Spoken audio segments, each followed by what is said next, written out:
membrana timpánica, es del ciego, inflamación del ciego, no es eso, ¿no? Y aquí pueden haber algunas variedades. Entonces, estas son las triadas de la tetrada de sexo, ¿no? Dolor, rubor, tumor, bueno, calor, rubor, tumor, dolor. Enseguida lo vamos a explicar. Y Birkhoff ha añadido la pérdida de la función, un poco más gráfico, ¿no? Bien. Entonces, eso es lo que vemos en nuestro tema de que vamos a identificar como inflamación, ¿no? Hay un aumento de la coloración de la piel. Los vasos sanguíneos están dilatados, no es que han aumentado el número, sino que están más dilatados por el más fluidos, ¿verdad? Más rojizos. Si ustedes se acercan, palpan este lugar con el dorso de sus dedos haciendo semiología, entonces van a sentir aumento de la temperatura comparativamente al resto.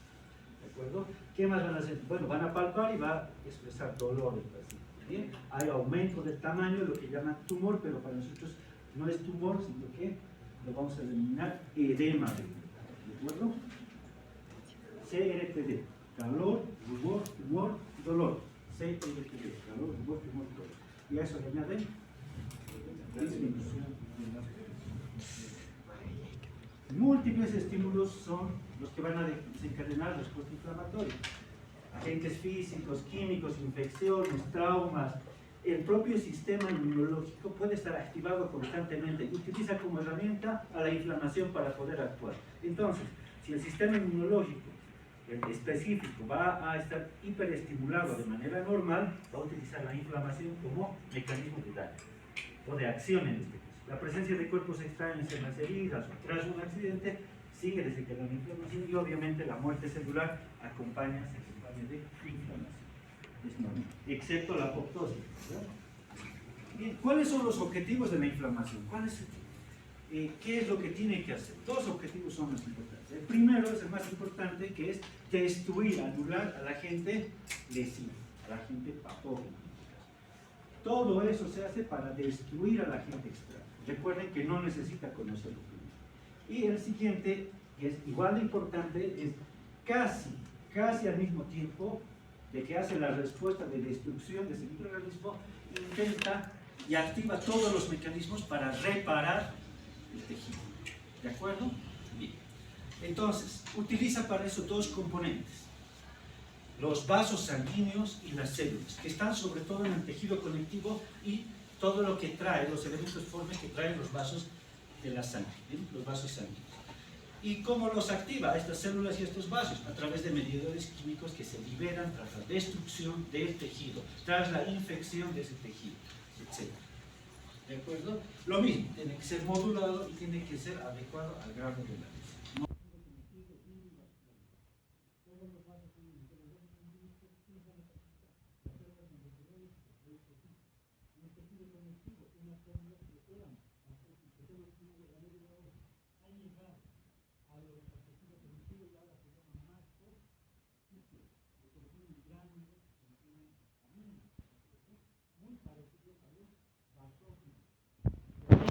Bien, en el tejido conectivo, todos los componentes del tejido conectivo. Las células, los fibroblastos, que son importantes, los elementos formes, el elemento amorfo, ¿no?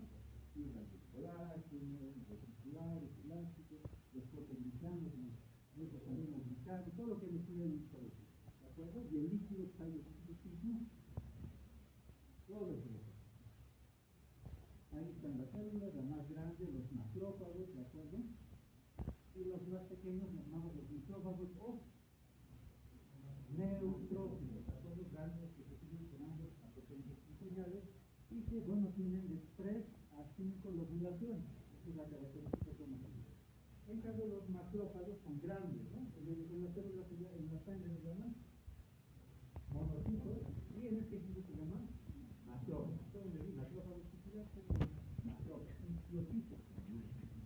o pueden ser otros gránulos, otras células que contienen gránulos más patentes con la hemoglobina, entonces eosinófilos o basófilos. Todos ellos pertenecen a la unidad innata, participan en En la inflamación tenemos entonces todos estos cambios vasculares primero y luego estos cambios celulares. Eso es de manera académica. Ambos ocurren casi al mismo tiempo, ¿de acuerdo?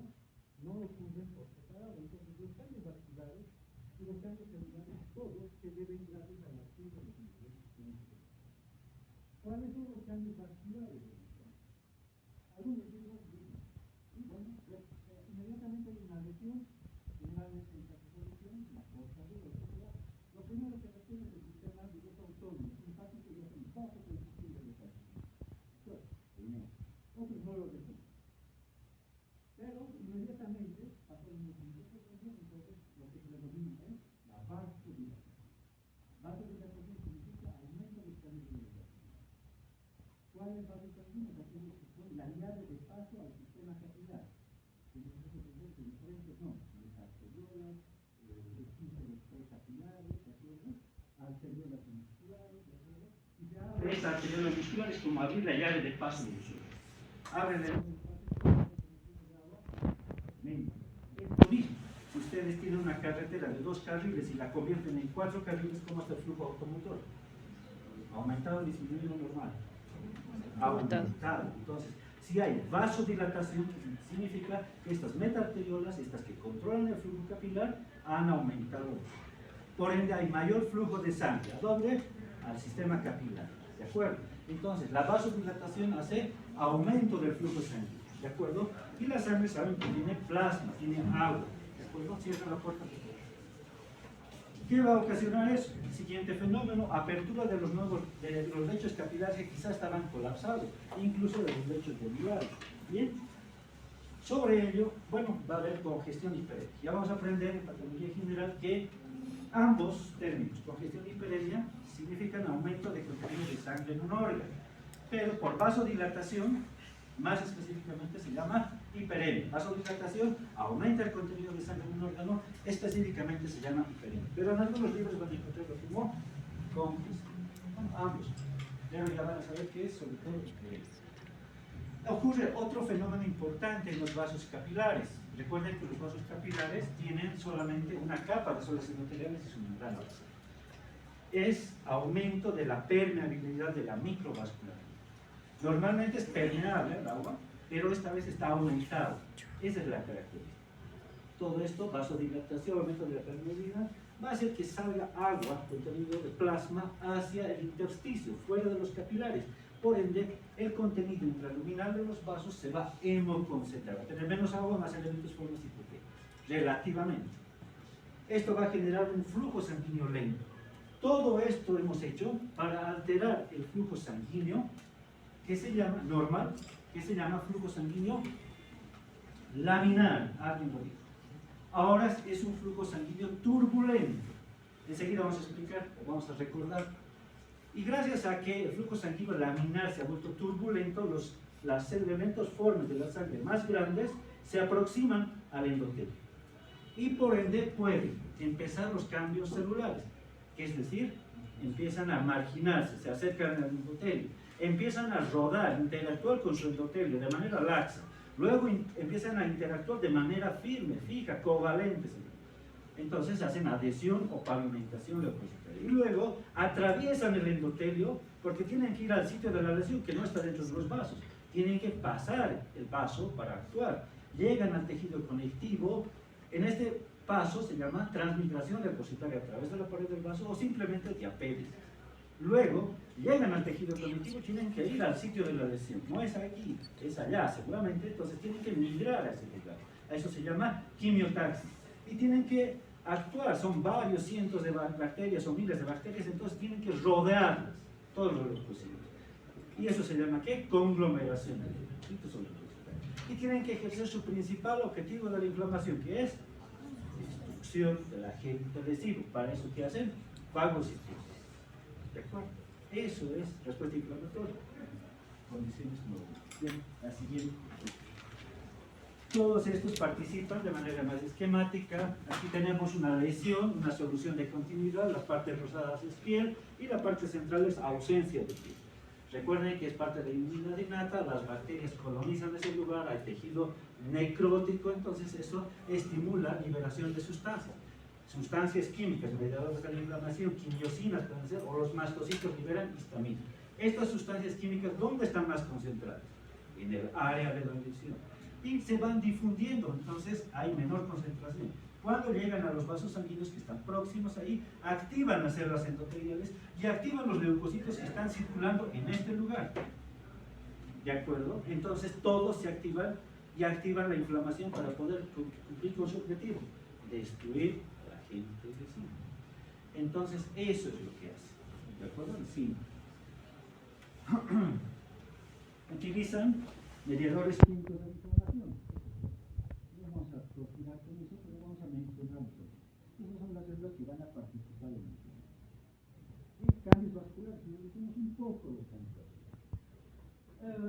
Primero dijimos que hay la lesión, hay elevación a mediadores químicos. Los vasos que están en ese lugar, las células que están en ese lugar de la lesión o próximos, están actuando, están siendo estimulados por los mediadores químicos de la inflamación. Por ende, estos lechos capilares en sus arteriolas van a reaccionar con aumento del calibre de los vasos. Eso se llama vasodilatación. ¿Eso qué hace con el flujo sanguíneo? Aumenta el flujo sanguíneo. ¿Cómo está la presión hidrostática en los vasos sanguíneos? Porque el flujo está aumentado. Porque recuerden que el plasma tiene más agua. No tiene agua. ¿Qué va a generar? Alteración de las fuerzas de Landis Starling. En fisiología, ¿han llevado? Landis Starling. Todas las herramientas, de primero y de segundo, donde estamos ahora. Y si no las tienen, adquiéranlas de manera rápida. Por lo menos los puntos más importantes. Bien, entonces aumenta los flujos sanguíneos. La presión hidrostática aquí está elevada porque hay mayor contenido de sangre.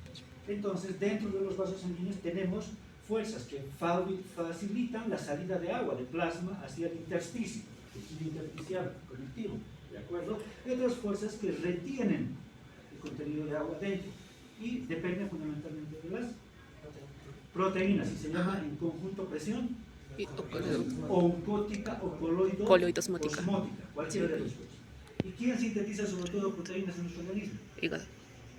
El hígado, fundamentalmente albúmina. Si el hígado es insuficiente, cirrótico, la proteína, si es desnutrido, y esto se va a alterar, ¿de acuerdo? Se va a alterar el equilibrio, las fuerzas de Landis Starling, que son las fuerzas que atraen el agua para quedarse dentro de los vasos y las que permiten o favorecen la salida dentro de los vasos. Y lo mismo pasa dentro del tejido conectivo intersticial. Hay proteínas y hay agua, líquido tisular. El agua favorece el paso de agua del intersticio a los vasos y las proteínas que están en el intersticio favorecen la retención de agua dentro del tejido conectivo. Ambas fuerzas, tanto de los vasos, del interior de los vasos y el tejido conectivo, están en equilibrio. Ese se llama el equilibrio de las fuerzas de Landis Starling. Cuando tenemos inflamación y vasodilatación, estas fuerzas empiezan a alterarse. De tal manera que hay mayor presión hidrostática que favorece o retiene el agua dentro de los vasos. Favorece la salida de agua de los vasos hacia el intersticio. Se acumula agua en el intersticio celular, ¿de acuerdo? ¿Y quién tiene que drenar igual que el drenaje de nuestros hogares? Hay seguramente un sistema de drenaje y luego hacia el alcantarillado. Lo mismo tenemos en el tejido conectivo y se llaman ¿qué? Vasos capilares linfáticos, que se originan en el tejido conectivo como extremos ciegos de capilares, que van a formar los capilares linfáticos y van a ir a filtrarse en un primer lugar, que se llama ¿qué? Ganglio linfático. Vencen los ganglios linfáticos, se añaden linfocitos y ahora sí se llama linfa y luego va a ir al sistema linfático y luego nuevamente a la circulación. ¿De acuerdo? ¿Qué pasa si el exceso de agua que pasa al intersticio excede la capacidad de drenaje de los vasos linfáticos? Entonces se acumula agua. Entonces a eso se llama edema. ¿Qué es el edema? Que Celso lo ha hecho como tumor. Que lo vamos a hacer como tumor. Para nosotros es edema. ¿Qué es el edema? Definición de edema. Edema es el acumulamiento de agua en el espacio intersticial. ¿Por qué? Porque ha vencido la capacidad de drenaje de los vasos capilares linfáticos. Acúmulo de agua en el espacio, acúmulo neto de agua en el espacio intersticial. Ese acúmulo de agua puede ser de dos características, puede ser trasudado o puede ser exudado. ¿De acuerdo? Y ahí quedamos por ahora. Bien.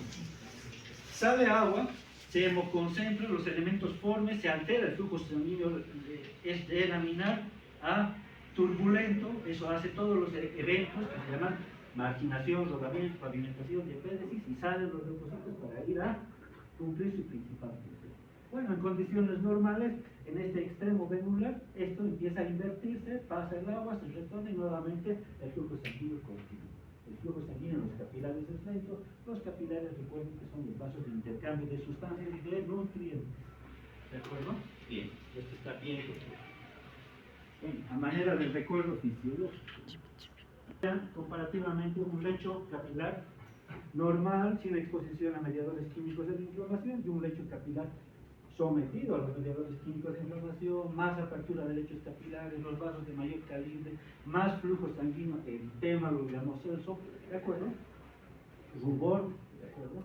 Y bueno, porque se altera la permeabilidad, normalmente no deberían salir células de los capilares, ni proteínas, pero en determinadas situaciones, cuando está muy alterada la membrana capilar, salen células, proteínas, y eso se convierte en exudado, ya no es simple ya no es simple salida de agua trasudado, sino ya es proteínas, células, exudado. Bien. Los vasos capilares son vasos de intercambio. Conocemos tres sistemas, ¿no? Tipo 1, tipo 2, tipo 3 capilares. Son de intercambio, son tan delgados que un solo capilar envuelve casi toda la circunferencia, o entre dos pueden envolver toda la circunferencia de este vaso sanguíneo capilar.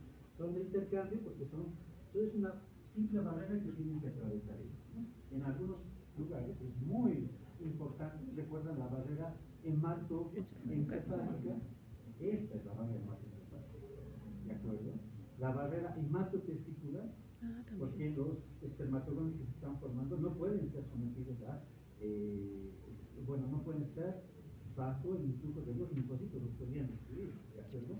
O encima, lo mismo, ¿de acuerdo? Entonces, puede ser muy importante, puede ser tan fácil que atraviesen todos los componentes de la luz hacia el intestino, ¿de acuerdo? Bien, hay diferentes métodos, en su libro están, Robin, ¿de acuerdo? Vamos a explicarlos de manera más somera, ¿de acuerdo? Puede ser que haya, como dice, agresión directa, las células endoteliales están destruidas, entonces fácilmente pasan las moléculas o células. Puede ser que atraviesen a través de las células endoteliales todas ellas. ¿Bien? O puede ser que las células endoteliales se contraigan y dejen grandes espacios o hiatos a través de los cuales pase el contenido de los vasos sanguíneos.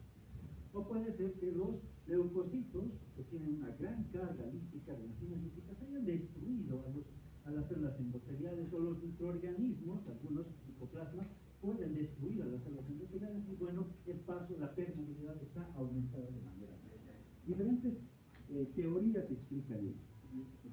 No nos vamos a perder en ello, pero al final tenemos clínicamente ¿no? Y el edema puede que deje huella digital, y eso lo están estudiando en telemetría, ¿no? Signo de la fobia o Godet. Mismo tenemos